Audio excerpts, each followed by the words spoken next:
اعوذ باللہ من الشیطان الرجیم بسم اللہ الرحمن الرحیم۔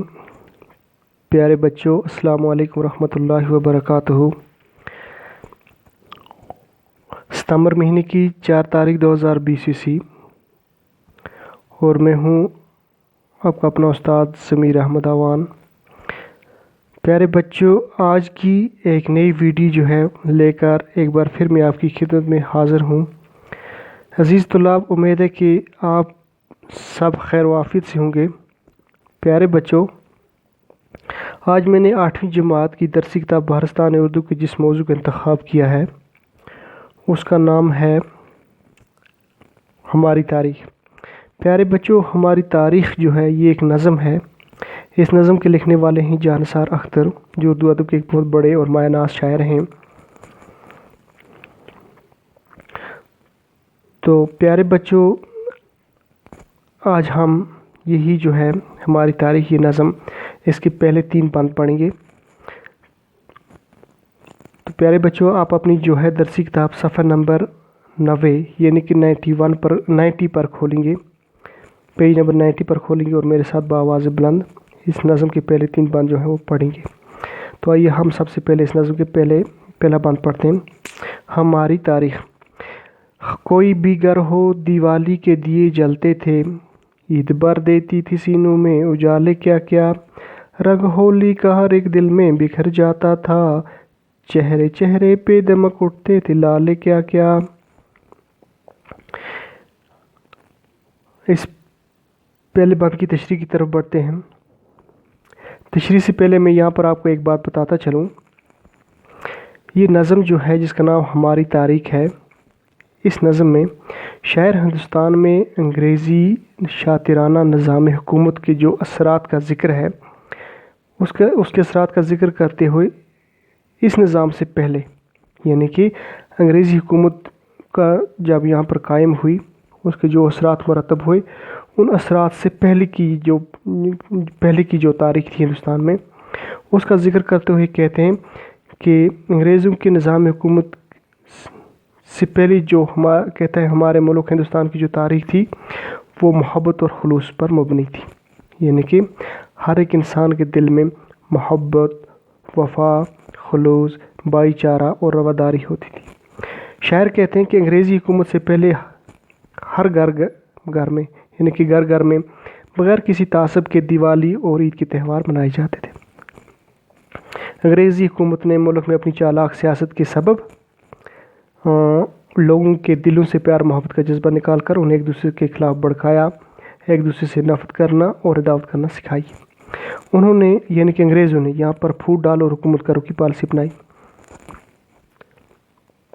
تو اسی شاعر کہتا ہے کہ ہمارے ملک کی جو تاریخ رہی ہے وہ محبت، اخوت، رواداری اور وفائے ملک اور بھائی چارے کی تاریخ رہی ہے، اور شاعر کہتا ہے کہ ہم اس تاریخ کو پھر سے دہرائیں گے۔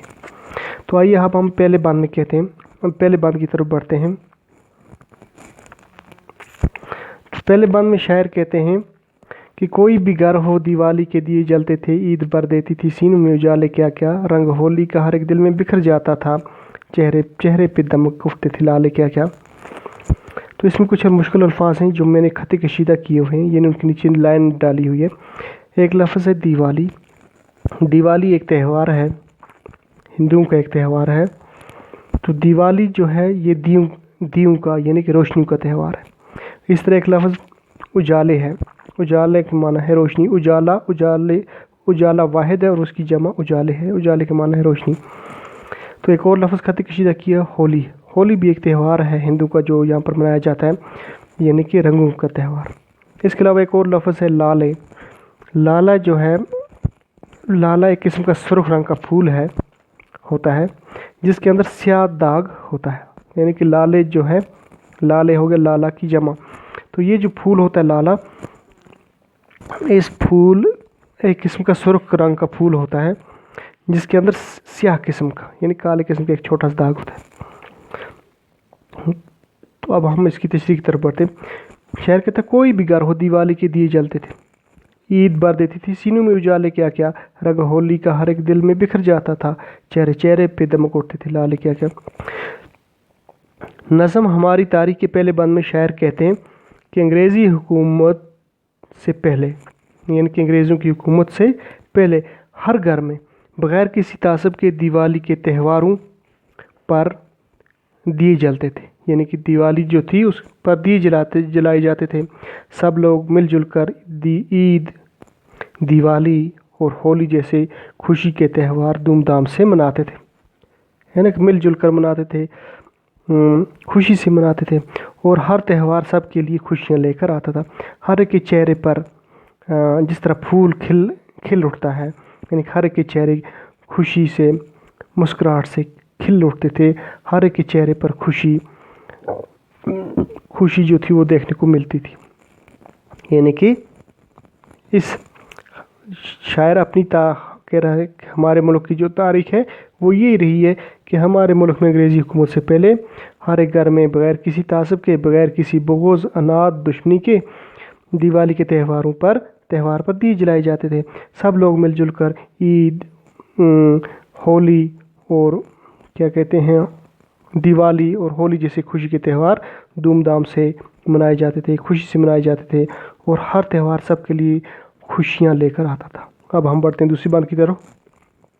दूसरी बात में शायर कहते हैं, अजनबी हाथों ने लिखी थी जो तारीख़ तेरी, उसको क्या नाम दें सोची हुई तोहमत के सिवा। अपने हर प्यार को नफ़रत में बदलना चाहा, क्या पुकारें उसे चालाक सियासत के सिवा।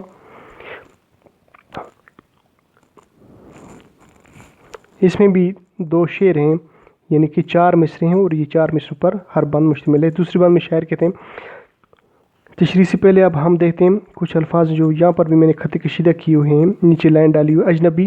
अजनबी की मुराद यहाँ पर है अंग्रेज़। यहाँ पर अजनबी से मुराद है अंग्रेज़। और अजनबी उस आदमी को कहते हैं, उस शख्स को कहते हैं जिसको जानते पहचानते ना हो। तो तोहमत का माना है इल्ज़ाम। तोहमत लगाना हो गया इल्ज़ाम। तोहमत का माना होता है इल्ज़ाम। फिर एक और लफ्ज़ है तोहमत आ गया। तोहमत का माना होता है इल्ज़ाम। तो इस दूसरी बात में शायर कहता है कि अंग्रेज़ी हुकूमत ने मुल्क में अपनी चालाक सियासत के सबब, यानी कि अंग्रेज़ी हुकूमत ने हमारे इस मुल्क में अपनी चालाक सियासत की वजह से, चालाक सियासत के सबब लोगों के दिलों से प्यार, मोहब्बत, अख़वत, भाईचारा, रवादारी का जज्बा जो है उन्हें निकाल कर एक दूसरे के ख़िलाफ़ भड़काया, एक दूसरे से नफ़रत करना और अदावत करना, दुश्मनी करना, बुग़्ज़ करना, हसद करना सिखाया। अंग्रेज़ों ने हमारे मुल्क में यहाँ पर फूट डाल और हुकूमत करो की पॉलिसी अपनाई। अब हम बढ़ते हैं तीसरी बात की तरफ। तीसरी बात में शायर कहते हैं, ए वतन हम तेरी तारीख़ लिखेंगे फिर से, तेरी तारीख़ है दिलजोई व दिलदारी की, तेरी तारीख़ मोहब्बत की, वफ़ा की तारीख़, तेरी तारीख़ अख़वत की, रवादारी की तारीख़। इसमें भी, इस बात में भी यहाँ पर मैंने कुछ अल्फाज खत कशीदा किए हुए हैं। दिलजोई, यहाँ पर मैंने एक लफ्ज़ है, दिलजोई का माना होता है तसल्ली देना, दिल रखने की बातें करना, तस्कीन की बातें करना, दिलजोई का माना। और है दिलदारी भी तकरीबन यही होता है, तस्कीन देना, तशफ़ी करना, दिल रखना, मोहब्बत से पेश आना। और अख़वत का माना होता है भाईचारा। इस बात में शायर कहते हैं, इस बात में शायर अपने मुल्क की तारीख़ को दोबारा तहरीर करना चाहता है। कहते हैं, ए वतन हम तेरी तारीख़ लिखेंगे फिर से। शायर कहता है कि ए मेरे देश, ए मेरे वतन, हम तेरी तारीख़ फिर से लिखेंगे। फिर लिखना चाहता है शायर वही पुरानी तारीख़, मोहब्बत वाली, अख़वत वाली, भाईचारे और रवादारी वाली। और शायर कहता है कि हमारे मुल्क की असल तारीख़ मोहब्बत, अख़वत, रवादारी, वफ़ादारी की तारीख़ है और हम इस तारीख़ को फिर दोबारा से लिखेंगे, इस तारीख़ को फिर दोबारा तहरीर करेंगे और दोहराएंगे। तो प्यारे बच्चों, आज हमने इस नज़म जो है हमारी तारीख़, जिसके लिखने वाले जानसार अख्तर हैं, इस नज़म के पहले 3 बंद जो हैं उसके मुश्किल अल्फाज के माना से भी हमने आगाही हासिल की। इन तीनों बंदों की तशरीह भी की। तो मुझे उम्मीद है कि आज का सबक जो है, आज का ये जो वीडियो है, जिसमें इस वीडियो में हमने जितना सबक पढ़ा, इस नज़म के पहले 3 बंद आपको अच्छी तरह समझ आए होंगे। मिलेंगे हम अगली वीडियो में फिर एक बार फिर। जब तक के लिए शुक्रिया, अल्लाह हाफ़िज़।